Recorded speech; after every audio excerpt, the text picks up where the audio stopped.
This week, we're discussing the movies Fackham Hall and Playdate. And then for TV, we got Pluribus and The Last Frontier. And for Oh No, Ooh Yeah, this is actually the last week. It'll be a part of this podcast. But yeah, we'll be talking the most recent episodes of SmackDown, which was on the 5th, and Raw on the 8th. All right. Well, this is We Should Had Had That. Episode 17. 17. With new mics. Yeah. We should watch that with Ashley and Sushi. Feel the vibes, it's a night so lush. Jebby Wavopod mic. Ashley, what do you have for this week? Well, my Sushi, this week we have our first movie, Fackham Hall, pronounced in an English accent as if they're saying fuck 'em all. So Fackham Hall is a wild period spoof by director Jim O'Hanlon, he's best known for his work on British TV shows like Coronation Street and Catastrophe. The cast is full of English heavy hitters, including Thompson Mackenzie, Damian Lewis, and Tom Felton. And it's basically a mashup of aristocratic British manor dramas, kind of like Downton Abbey. So think posh houses, fancy dinner parties, rigid family expectations. And then it's also a full-on spoof. So the plot centers on pickpocket turned porter Eric Known. His name is spelled N-O-O. It's spelled N-O-O-N-E, as in like no one. And he ends up at the grand estate of the Davenport family. And there's romantic entanglement, social climbing, a murder framed on him as well. And ignites basically just unraveling of the whole household. And I'll tell you, it's a horny spoof. And it's a nasty spoof. Yeah. And I think this is a classic watch it with your parents movie if they're Downton Abbey fans. But even so, I don't know if my mom would enjoy it. It might be too lurid for her. Yeah. Like at one point, someone parks tires in the butt crack of I don't know who. This guy is just leaning over. There's just, it's weird. It's weird, man. What do you think, Stoosh? Well, I've never seen any Downton Abbey. Oh, really? Yeah, but I get what this movie is making fun of. I've seen enough British period drama movies in the past, and probably had to read several of those types of stories in English lit back in high school. If you want to kind of just boil it down to its most basic, I think it's one of those movies where the jokes are continuous. Yes. So it's kind of hard for me to recall any specific jokes that really stood out for me. Yeah. I mean, the sign over the gate, it mentions incest. Yeah, there's a lot of good incest humor in this. Yeah, that was something I remember, but probably only because it zoomed in on it twice. And constantly. Yeah. Like there's definitely a lot of allusion to incest. It's pretty nonstop, actually. It's basically about incest. Yeah. Yeah, but I guess you have to really enjoy dirty jokes and fart jokes to really enjoy every moment of this movie. Because there's a lot of that type of stuff. So if you're like one of those people who's above it, then you might not have such a great time. Yeah, it's definitely a little blue. It sort of made me think of the last spoof that we saw, which is the Naked Gun movie that came out earlier in this year. Yeah, I was going to say if you like that, then you would probably be okay with it. This, however, is... So if the Naked Gun scored 100% on funny spoofness, this one would only make it 25%. I'm not saying it's not good, but I'm saying that the Naked Gun has so many more jokes and they really land. This one, I feel like the jokes were hit or miss, but I think what really helped sell it is that the performances were really strong. Yeah, Like, this is more like I would say not even as good as Scary Movie level. well, You know what? Actually, maybe the later Scary Movies. maybe. My favorite thing about Fackham Hall is that the actors are having a really good time. Yeah, that's Because, true. And some of them aren't known for doing comedy. right, but they are all people who've done movies and TV shows like this, in this vein, in this Yeah, I era, guess that's you true. know, the upstairs, downstairs. Right. So there's something that's really fun in spoofing a character that they're probably sick of playing. It kind of reminded me of how in Die Hard, the actor who played Ellis, who's sort of like the slime ball, scuzzy, yuppie 80s guy, he said that he loved playing that role because it was basically making fun of what his day job is, like the roles that he gets 90% of the time. And that's where I think like some of the real fun in this is like Okay. Damian Lewis is really hamming it up. Tom Felton cracked me up. I mean, I think all the performances were really good, but it's Cool. just undeniably silly.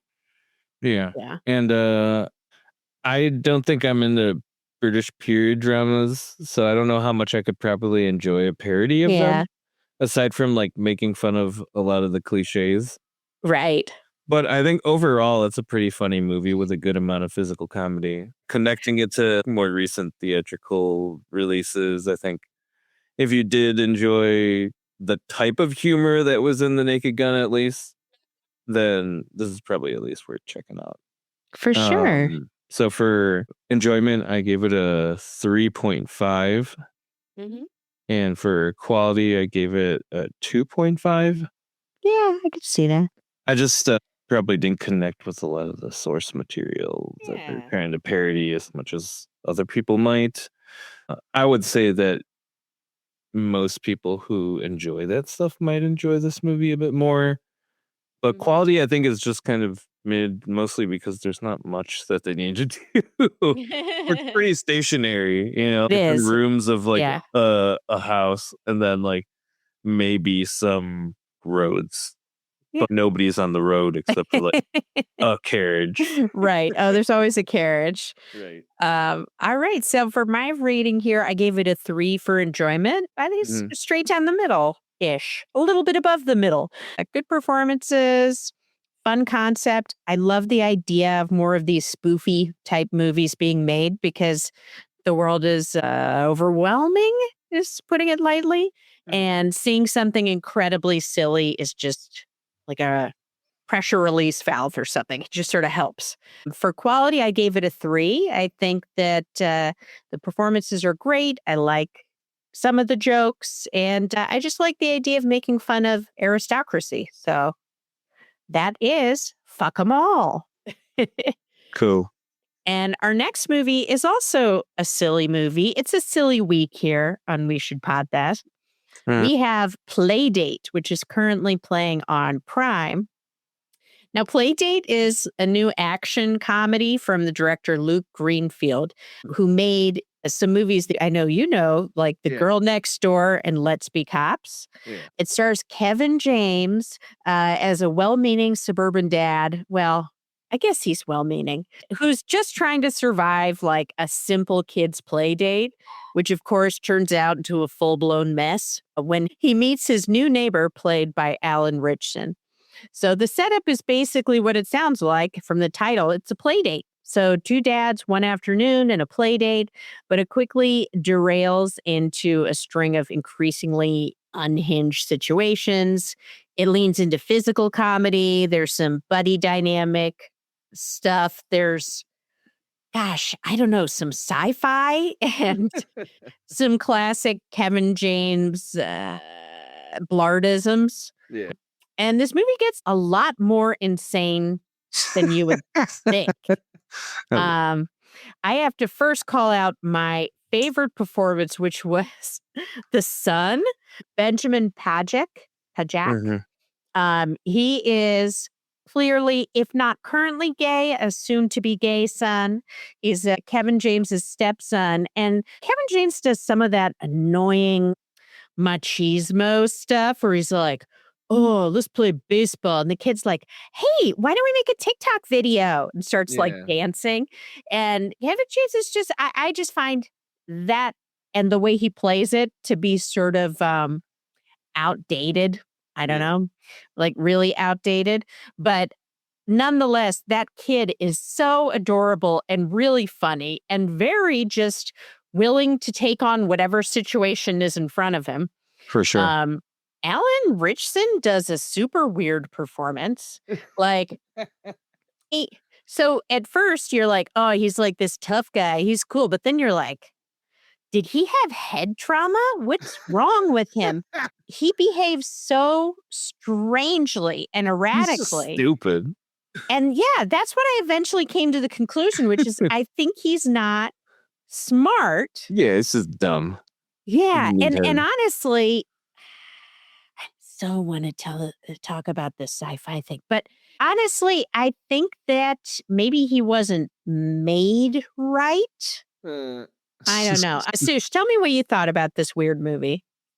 Right off the bat, let me make it clear that I'm an Alan Richson fan. Oh, same. Probably since I saw him in Titans. I don't know if you saw the DC series. Oh, yeah. I liked that, but then it got kind of grim. Yeah, I feel like he tried to make the best of his character. Yeah. And of course, I think he's been great as Reacher. It's been good to see him in stuff like Fast X, too. Oh, yeah. I almost forgot about that. So, yeah, hearing that this was kind of the first time he was in a intentional comedy. I was definitely looking forward to watching this. Uh-huh. But on the completely other side of the coin, do people still like Kevin James?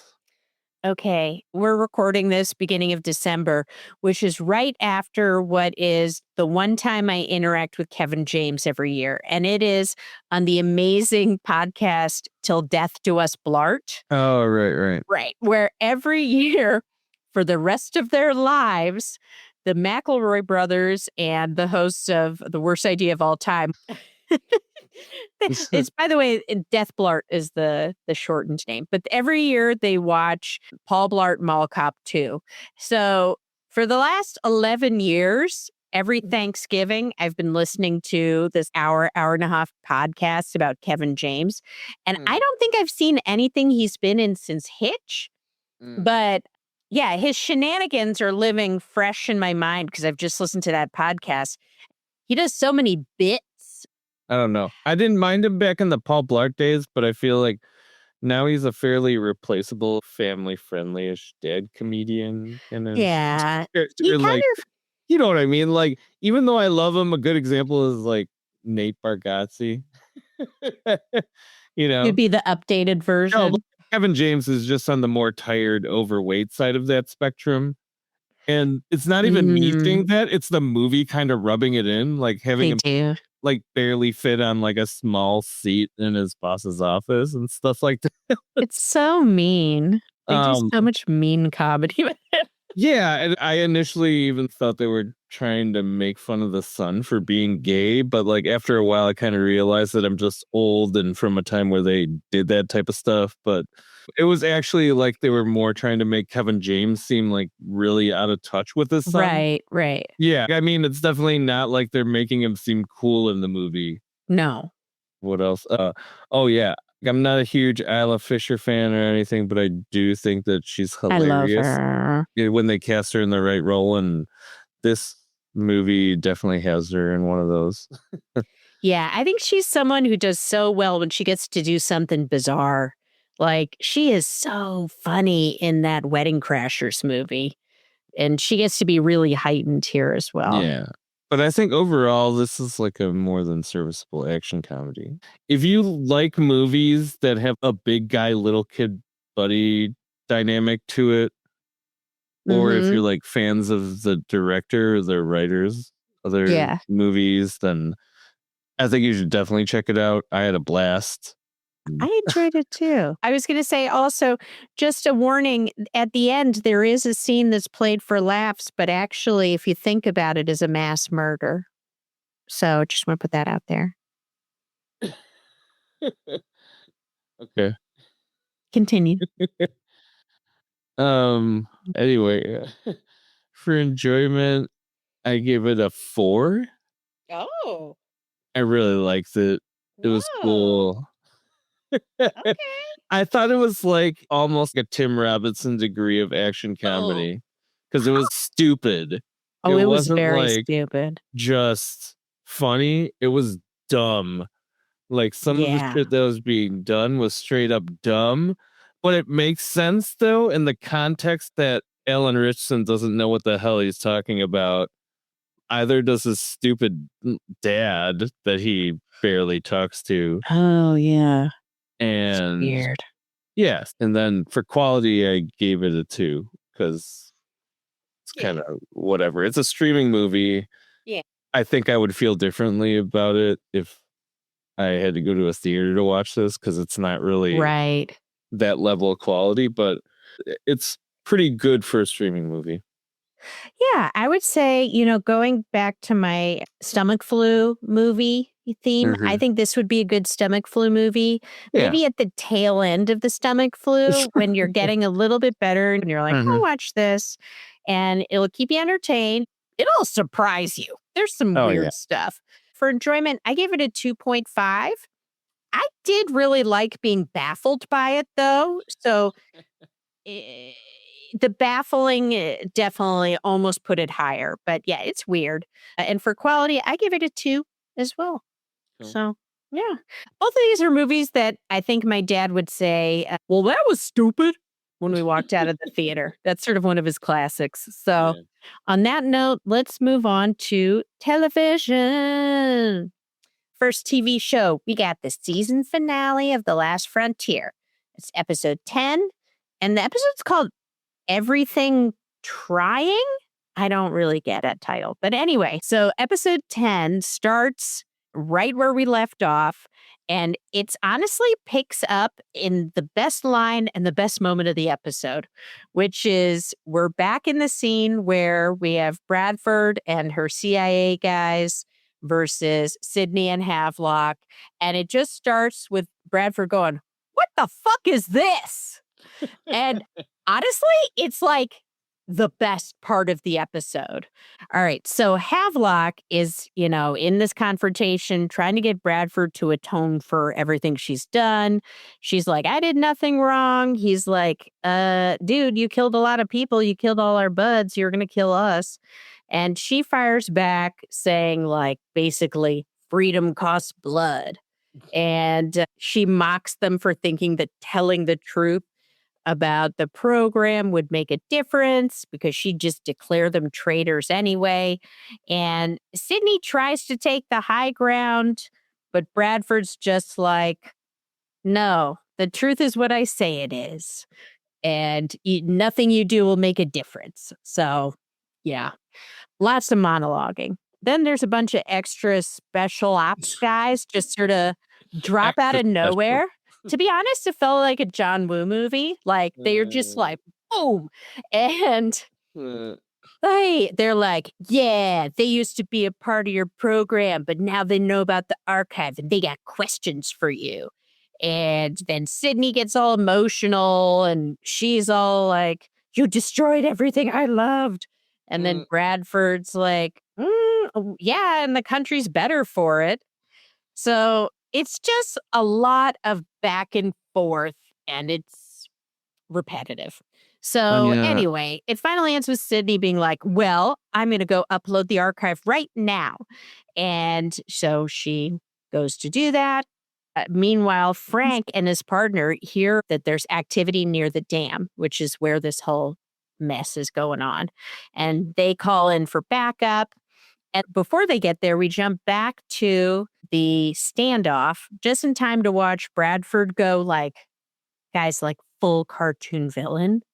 She literally says, if I may be painted the villain, please paint my colors bright. And like she screams bright while she stabs this guy in the chin, kind of like, under his jugular, head. Yeah, thank you. Yes. And then, of course, there's shootouts and explosions, and Sydney's uploading the archive. This annoyed me. The archive, first of all, this circular thing, I don't know what the heck kind of disc that is. Yeah, but she it's literally something they made up. That's yeah, what it is. I know. It's so fake. But then she's like, oh, there's blood on it. She like licks her finger and like spit cleans it. Okay. So she starts to upload it. And then meanwhile, Bradford sort of magically managed to get out of the gunfight. We see her going towards where Sydney is. Then we cut back to Frank. He arrives just in time to rescue Havelock from one of Bradford's goons. Then, while this is happening, Bradford's creeping through those hallways. She also whispers to herself about freedom, which, like, okay. Then she cuts the building's power, grabs an axe, and goes after Sydney. So this turns into an axe fight that becomes this even more deranged chase scene. Bradford stabs Sydney with a protractor. Which, like, why are there protractors here? And they're like out on the dam. Oh my God, it's so ridiculous. Sydney strangles Bradford with a cord. And then somehow they both flip over the railing and they're dangling over the dam. Somehow they're both hanging on equal sides. They're like balanced out. Yeah, they're like balanced out. It kind of reminded me of a shitty RRR scenario, you know, where they're both dangling. Sydney grabs the archive out of Bradford's inner pocket. I don't know how she does that while she's hanging, but she does. And then she pulls the cord loose for both of them. She manages to grab onto something, and Bradford just does a full Hans Gruber straight into the dam. So honestly, I mean, the fall was kind of fun. Yeah. And then Sydney's hanging on, thinking, basking in the moment for way too long. She should be climbing up. Eventually, she tries to climb up until Havelock grabs her hand, hauls her up, and then oh my God, guys, you know how I feel about the music in this show, but this was the worst music in the whole show, just in terms of tone. They play this really schmaltzy, like, it feels like something you would see in Moonlighting in the 80s and like a romance scene. It's very over the top. Someone asks how deep her stab wound is, and she dramatically whispers, all the way. All right, fine. So Frank and Havelock take her outside. Havelock gives her a goodbye moment with no handcuffs with Sydney. Then Sydney tells him to embrace the difficult, which feels like placeholder dialogue for something else. Anyway, Havelock then, he runs away. Frank chases him, and Havelock tries to guilt trip him about how they both have secrets and mentions the gun he found at Frank's house. And Frank is really taken aback by this and is sort of thinking or something. And then Havelock just scurries away. Like, I don't know why he didn't do anything. But... Okay, so Sydney then gets patched up by the same woman who fixed Frank's son's girlfriend after she was kidnapped. But they can't get her to a hospital quickly enough from there. So for some reason, Frank does a whole dog sled thing. He gets dog sledded partway to a guy in town who has a truck, who's just somewhere random. He gets a truck and they go to the hospital from there. I don't know why he couldn't have just... I don't know why any of these things are happening. Anyway, so Frank thinks Havelock might be dead then because he learns that a burned body was found in a crashed car. And the forensics lady is very confident that it's him, even though she said they couldn't run tests because the fire had she clearly doesn't want to do any more work. She doesn't want to do shit. Yeah. So then, yeah. So... Then everything moves into this sort of, hey, I guess all's well now thing, you know.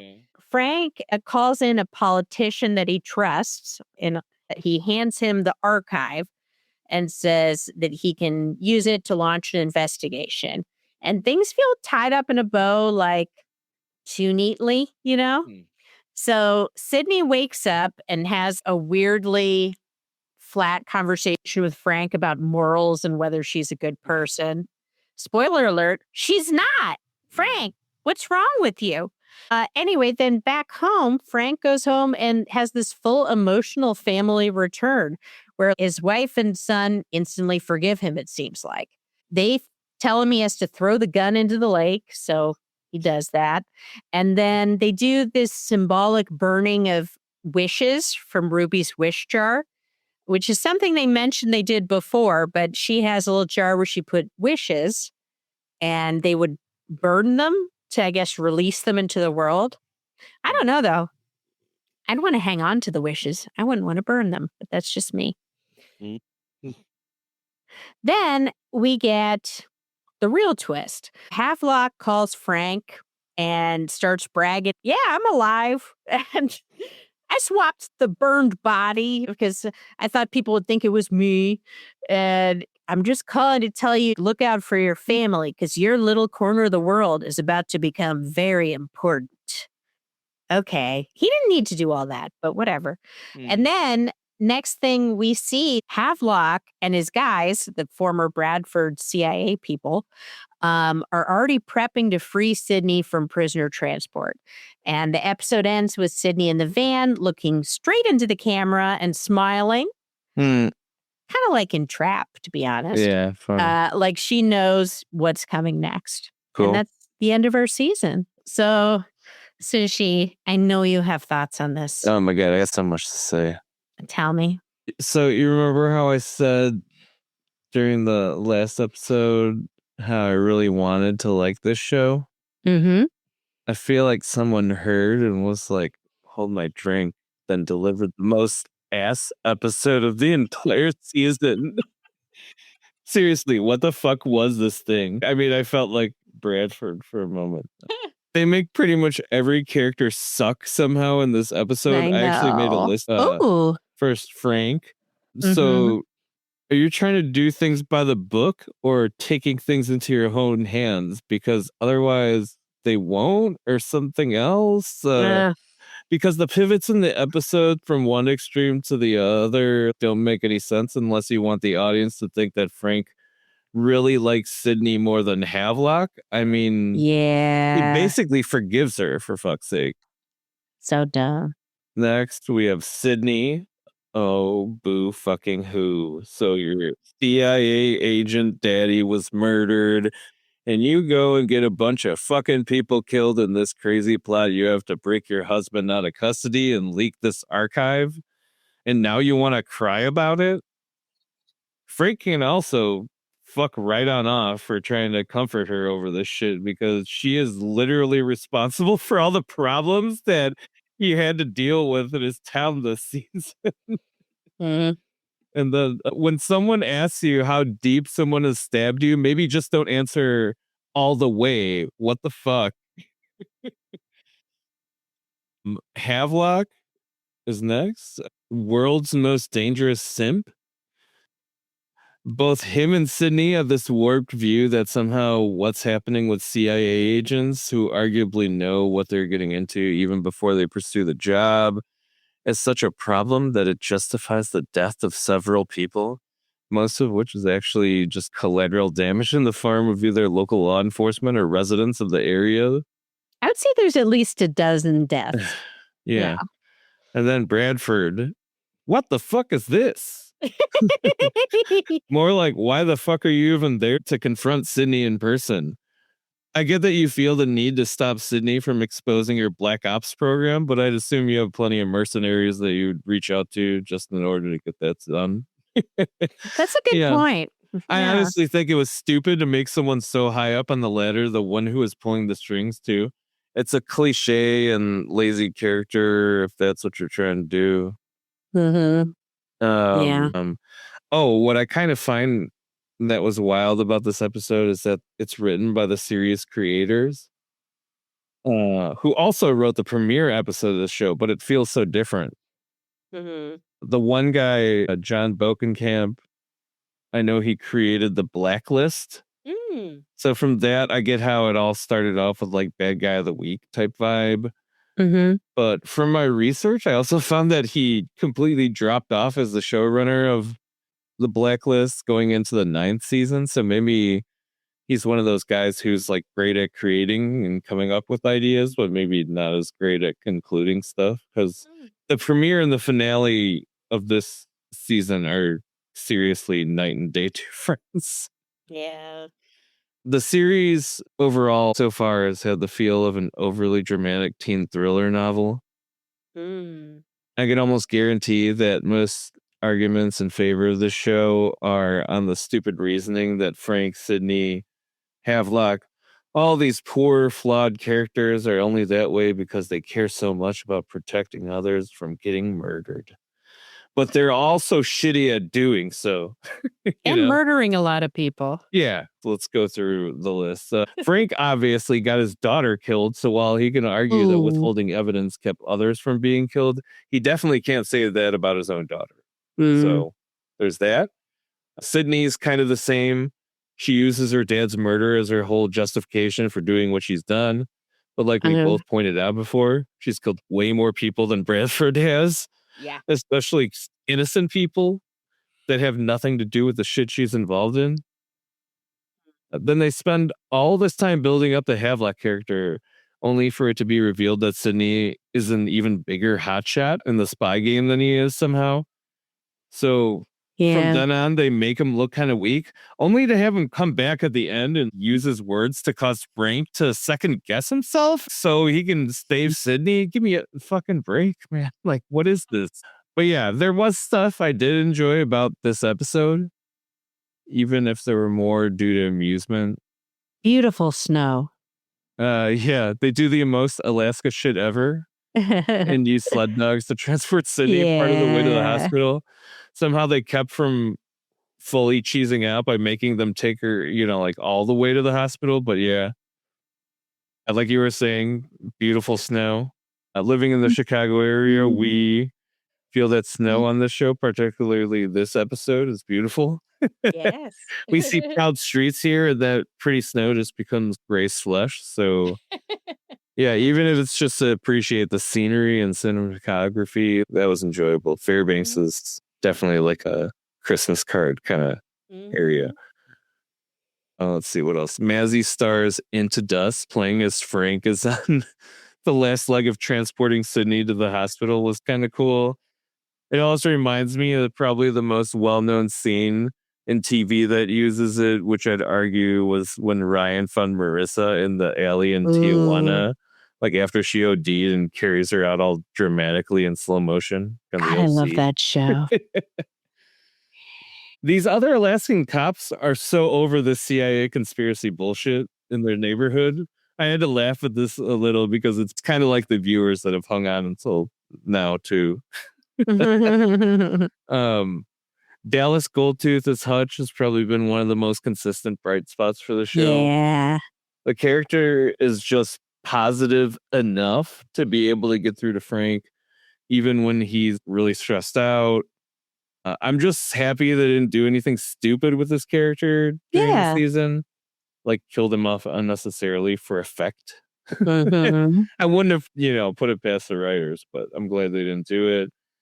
I almost low-key felt bad for him at the end when he's like, if the best man I know gave him that disc to the best man he knows, gives me hope, because I'm pretty sure he doesn't know all of Frank's dirt. I've honestly been so preoccupied with the other characters of the show, but I do want to give a special shout out to the best and maybe only ginger on the show, Josh Cruddas. Oh, yeah. Yes, as Trooper Marks. Really solid. Jokes. Yeah, he's like joking with one of the U.S. Marshals at the end when they're packing up. So he's like, see you on the next one. And the other guy's like, well, if we're lucky, the next one's going to be in a beach in Florida. Then Marks is just like, too hot. And then like the Marshal's just like, you people are different. I know. I loved all the townspeople and all the local stuff was the really real highlight of the show. Was like always fun. But yeah, this is my last complaint, hopefully ever, for this show. How the hell do you do a second season? Even if I force myself to be fine with Havelock calling Frank to reveal he's alive and that their involvement somehow isn't over, I honestly don't get how much longer Fairbanks, Alaska, and that area could be involved with this. Like, after dealing with the plane crash, is there any need for the CIA or whoever else to keep working in that area?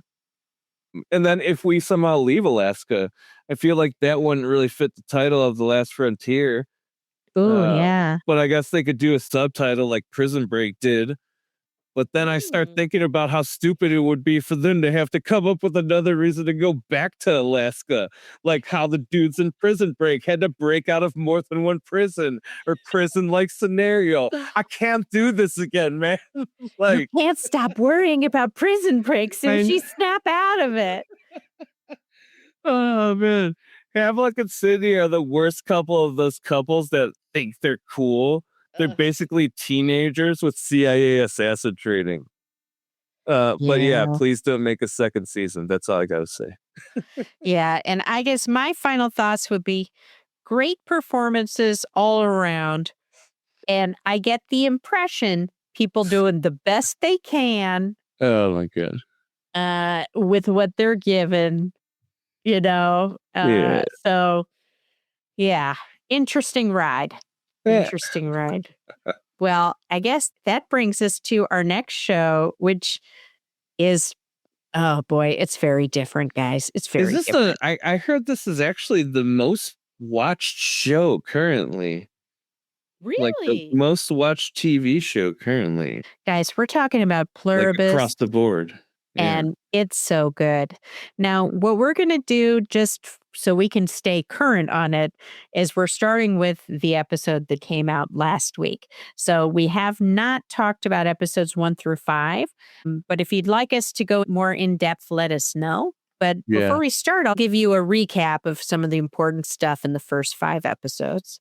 So basically, the show follows romance novelist Carol Sturka as an extraterrestrial radio signal, which is decoded by scientists and accidentally recreated as a viral sequence, sweeps the planet and transforms nearly everyone into what's known as the others, which is a serene global hive mind. So everyone in the world's brain is connected, or at least the majority.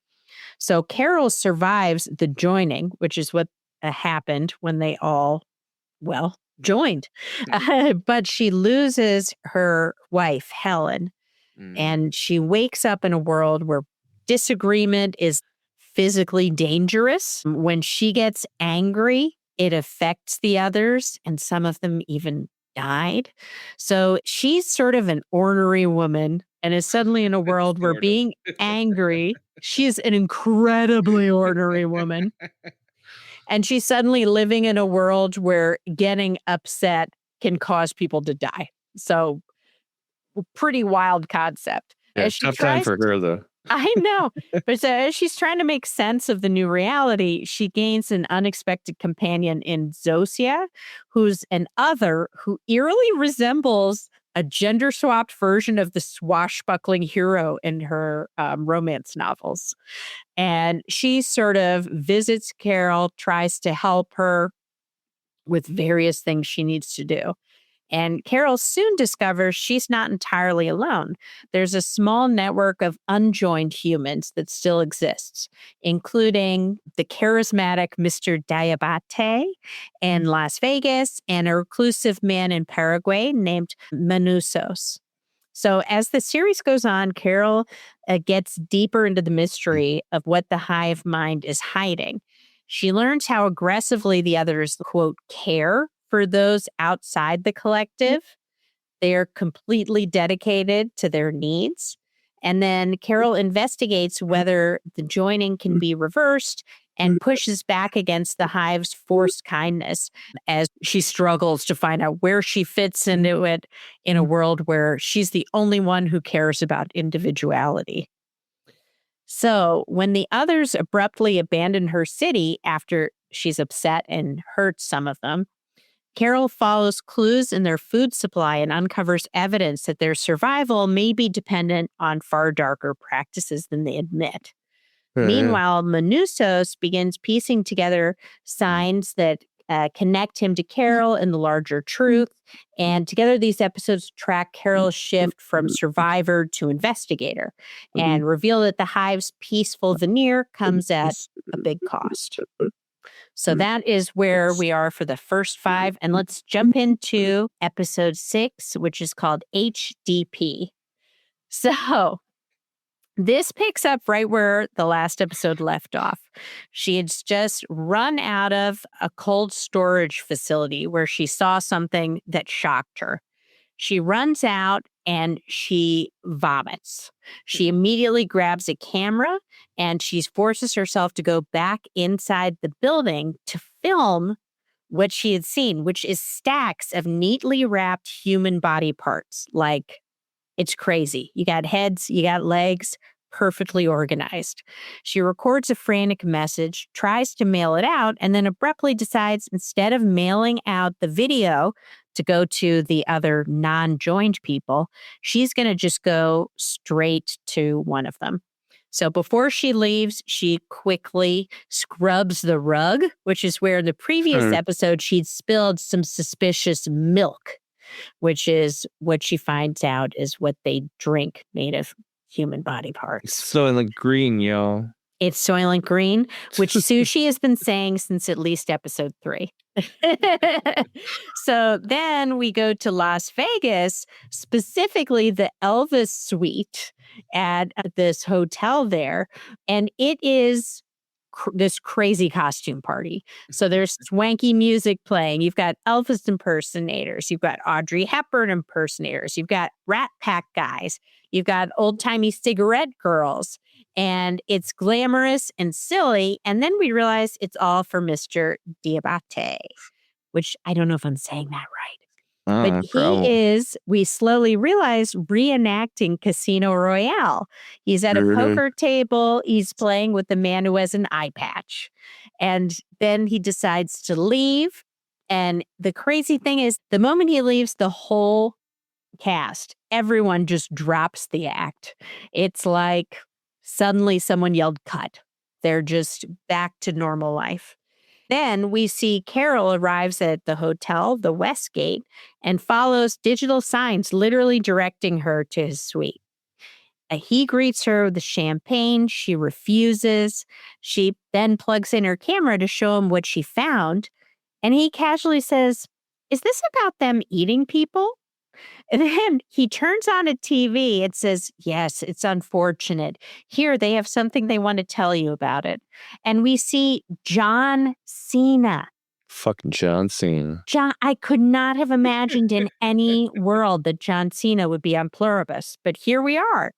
And he's standing there in front of an old school backdrop, cheerfully explaining that because the others can't kill anything, not plants, not animals, they survive on windfall, milk, and the global formula that they've made that includes 8 to 10% HDP, human-derived protein, which they make from the roughly 100,000 people who die in the world each day.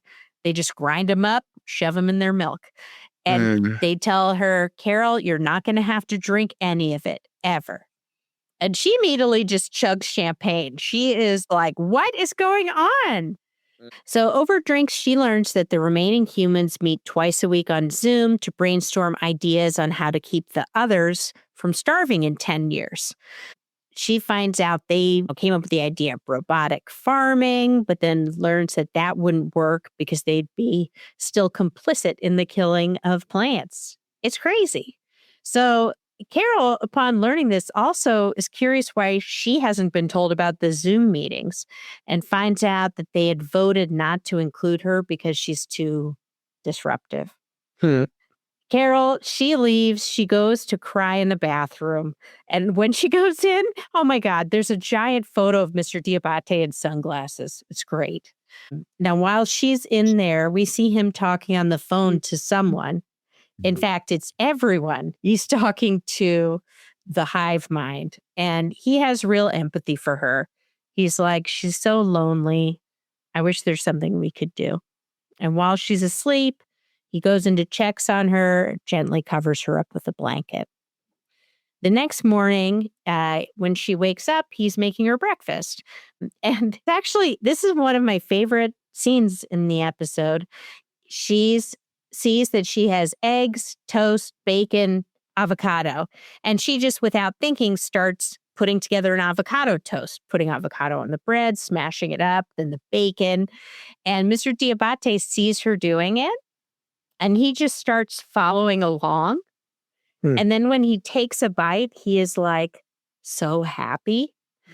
And I just thought that was the coolest moment, because it's like, that's why we need differences in people, because we learn new things.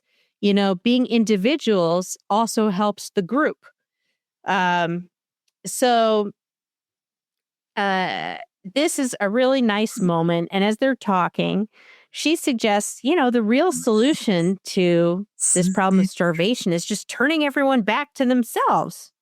He tells her they can't. And he also tells her that they can't transform the non-joined to be joined without getting their permission to get their stem cells. Dang. So Carol immediately goes and dials 0. She asks if it's true.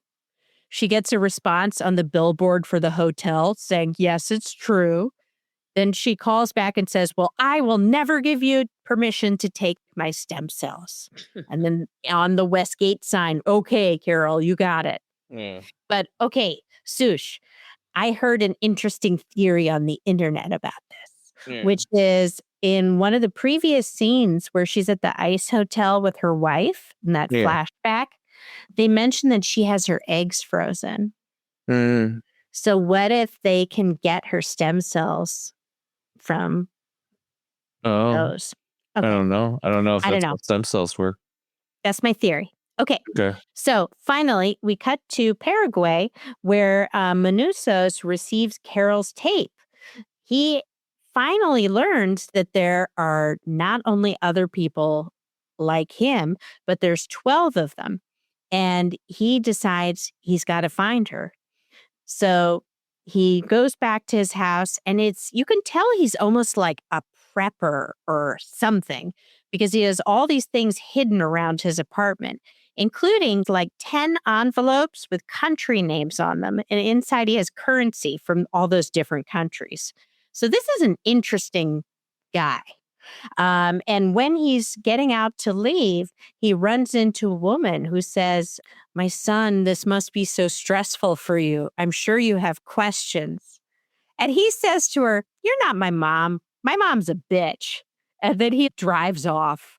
And it's just such a perfect closing. There's so much that's happened in just one episode. And I can't wait for these two characters to meet. I don't know. What'd you think, Sush? Man. Well, first off, how many goddamn weeks have I been saying there's going to be some kind of Soylent Green situation? You called it so early. It was inevitable. And I feel like you saw hints early on. The biggest for me being that they carried the bodies away fairly neatly. Yes. They seem to try to conserve everything that was left before the joining. Yeah, consolidating resources. And the hive mind, John Cena called it. And they didn't kill anything. You definitely would need to do something Soylent Green-like to at least allow for survival in a situation like that. So crazy. But when did John Cena film for this exactly? Man, that guy's had the busiest retirement year from the WWE. It's true. Yeah, I love the HDP explanation video. Yes. And it's pretty much what I expected. The hive mind people seem to be very docile and innocent. Well, like beyond wanting to have everyone be a part of them, I mean. Just to help them. Yeah. So to get serious for a moment, I think the more I watch Carol's paranoid actions from week to week, the more I feel like the show is somehow going to be about our experiences, like conditioning who we become. Like we know Carol was sent to conversion camp when she was younger. Yeah. So it makes sense she's paranoid and finds it incredibly difficult to trust anyone. Like, I think the biggest part in this episode that stood out was like Mr. Diabate tells Carol that they can't get turned without getting their stem cells, which they can't harvest, blah, blah, blah. Like, how would it benefit him to lie to her about this, you know? Right. I can't think of any way it would. Uh-huh. He obviously doesn't want it to be turned either. Yeah.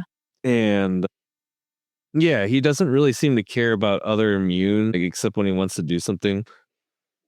To request their concierge to accompany him for the night. And then, even though we don't see much of Manusos, we know from this episode, from him, that his mom was or is a bitch. Because the hive mind version of her offers to help him. This also makes sense because he didn't trust anyone to the point where he chose to isolate himself and be a prepper. I mean, he lived off of dog food instead of going out to try to figure out what was going on, So maybe the difference between him and Carol is that she at least had Helen at some point in her life to kind of make her feel connected to the rest of the world.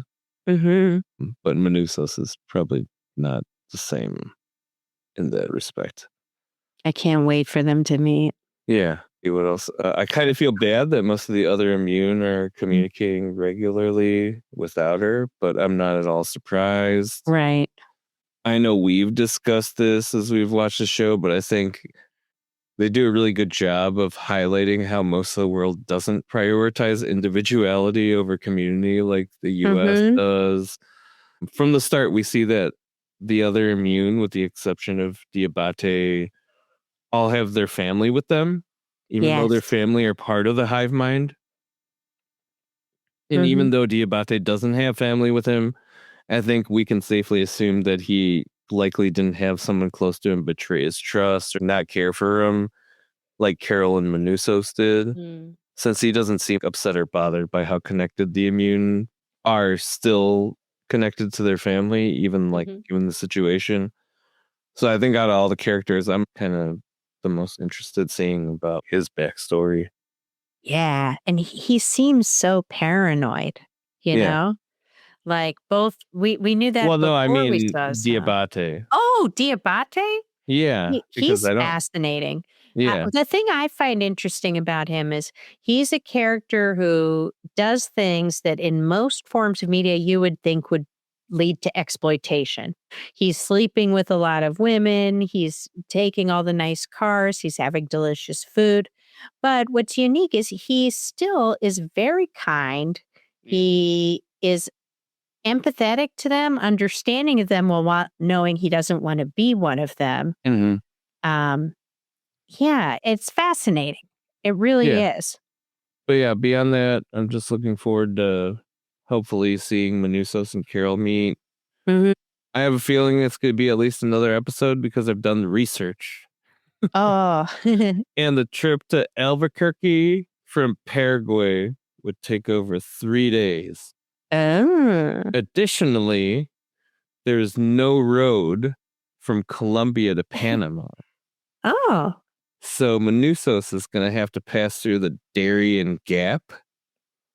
And given the next episode is titled The Gap, that's probably what's going to happen. Oh my God. Look at you doing research and predicting. Yeah, I'd assume it's still manned because you know how the hive mind seems to maintain things. But I don't know. We also know they try to conserve resources when possible. So maybe not. Who knows, man? We'll see. Wow, that'll be great. Yeah, I mean, this episode, the thing I walked away just thinking is just, oh God, how painful it is when you believe something wholeheartedly and no one around you does. You know, it's a feeling that makes you feel crazy. Yeah. And when this episode started, she's telling them they're eating people. And her friend basically is like, yeah, no big deal. And then he puts on a video of John Cena saying no big deal. She must feel just so alone in the world. Like that is almost worse than there not being people is having that. So really great episode. I can't wait to see what happens next. And speaking of what happens next, the movies and TV shows we're planning to watch. So for movies, there's some interesting ones. We are behind on Five Nights at Freddy's 2, so I'm interested in that. We've been looking at a lot of trailers for Ellen McKay, so we might see that. And Dust Bunny, which is one I'm really looking forward to. Yeah, me too. Then, on the sideline, we got a couple movies maybe we'll see, maybe we'll save to see when we see my parents. There's Eternity. I think that looks cute. Sentimental Value, I'm hearing, is really incredible. That's the one with the Skarsgård. And then Wicked for Good. Yeah. And then for TV, we got more Pluribus.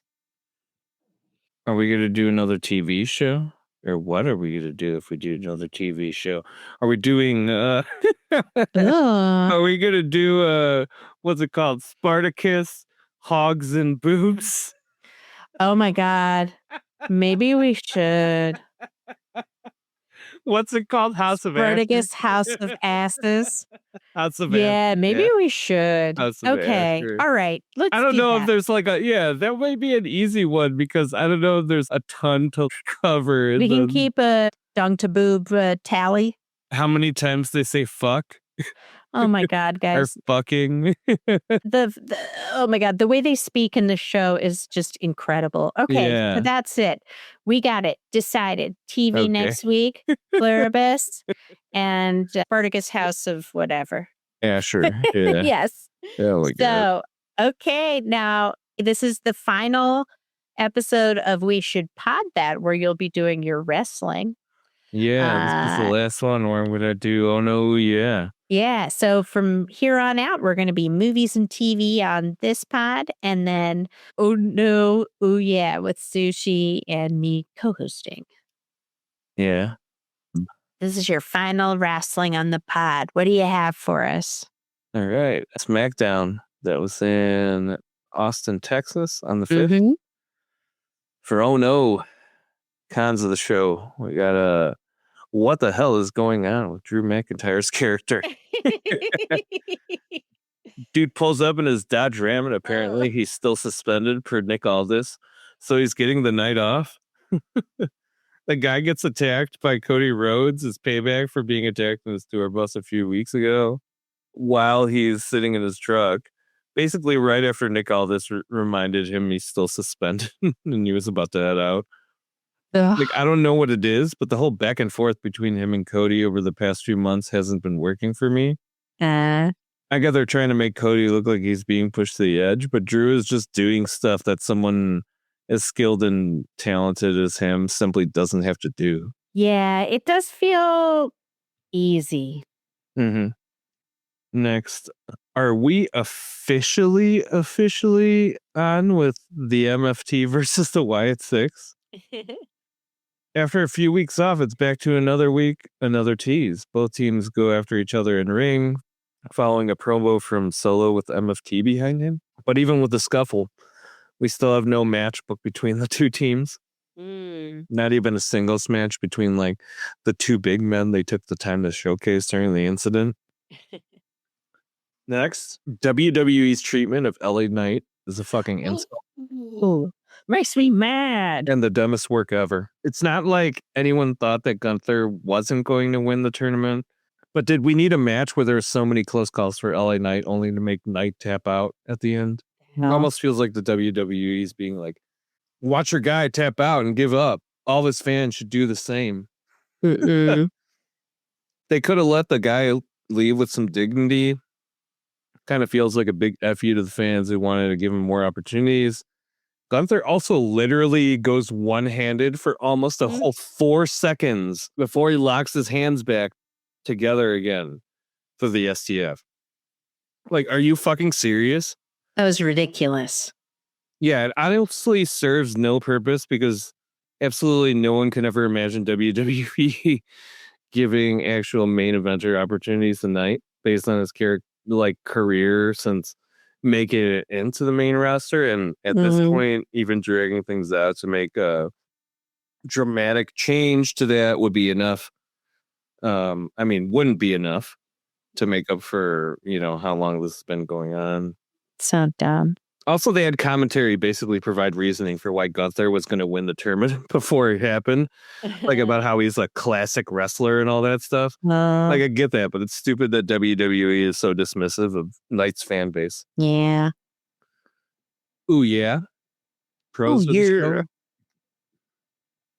U.S. Championship Open Challenge is still one of the best matches.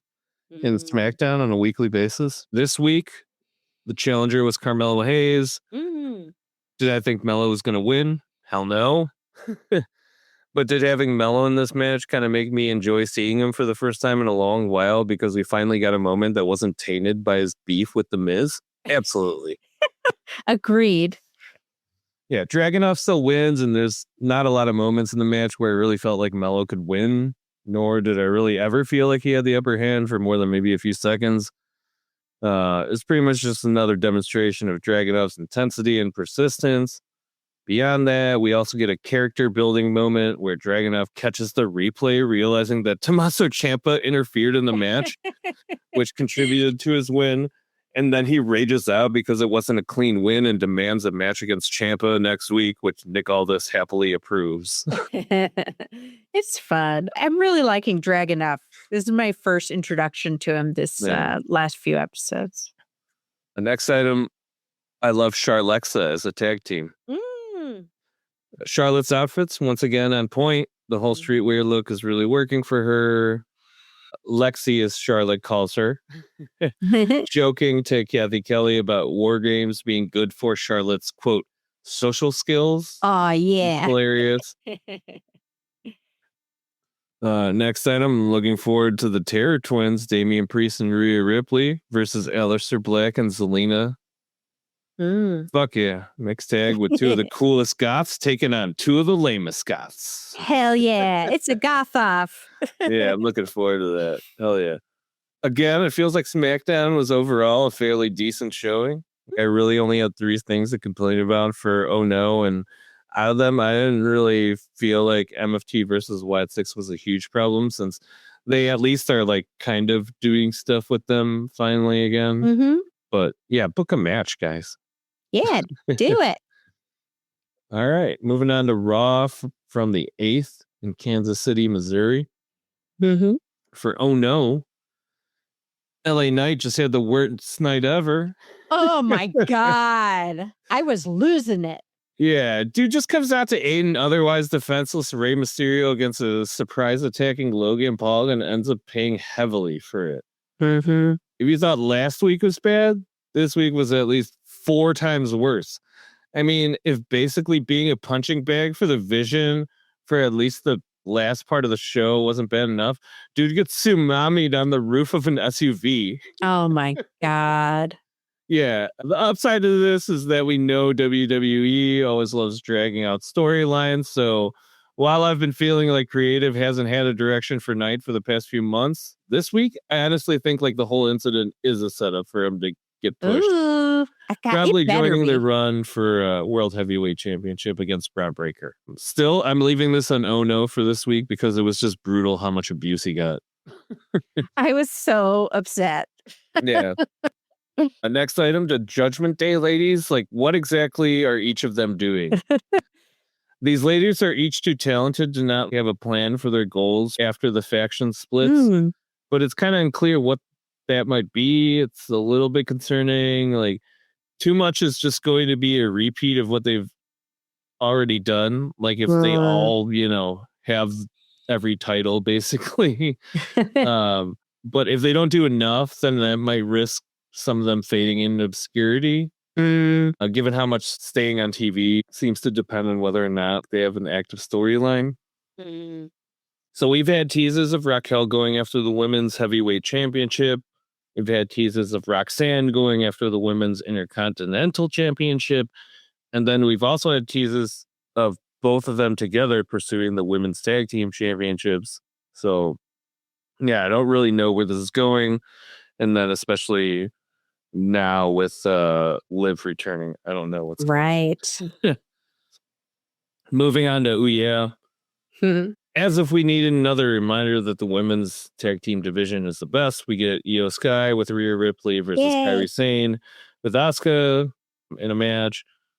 Anytime we have a combination of these 4 women, like any combination, the women's division is in great hands. Seriously, these women are all as entertaining as actors as they are athletes. Those out of the group who are or have been heels prove it weekly or have at some point in their careers. So seriously, they were incredible.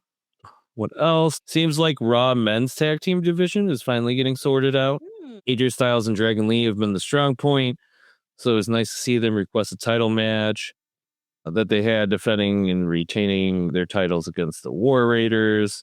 Can I interject that I think their tag team name should be the Styles Dragons or the Dragon Styles? Oh, okay. Okay. Cool.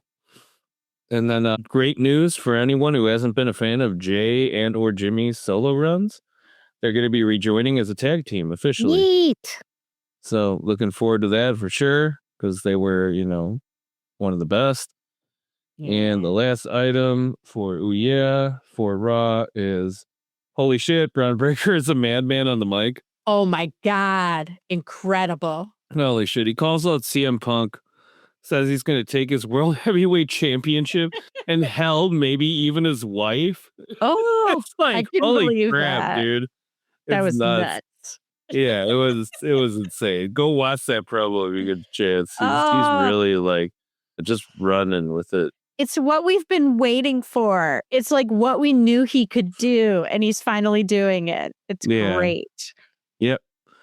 So that's it for Raw. Upcoming PLEs on the 13th coming up. Well, it's not really PLE, but it's Saturday night's main event in Washington, D.C. It's John Cena's final match. Man. So catch that. And also coming up later this month on the 27th is AEW World's End. And aside from that, it's that time next week. I'm spinning off Oh No Yeah onto its own podcast starting next Wednesday. You can follow me on my solo YouTube. Just search for Quit Playing Sush on YouTube, or check the description on this and next week's episode of We Should Pod That for links and info to it. Yes, and just a reminder, next week, it'll be the same thing we're doing for TV and movies. Sush will still be here joining in with me, and I'll be joining in with him on Oh No, Ooh Yeah. Mm-hmm. Great. So thank you, everyone, for listening this week. We really appreciate you. Let us know what you think of the movies. If you have any suggestions for us, please rate, review, and subscribe. And you can follow us as We Should Watch That on TikTok, Instagram, and Facebook. All right, guys. Have a good one. Thank you. Bye. Bye. Laughter in the air, friendships touch. Movies and delights, we'll share so much. Let's enjoy this side.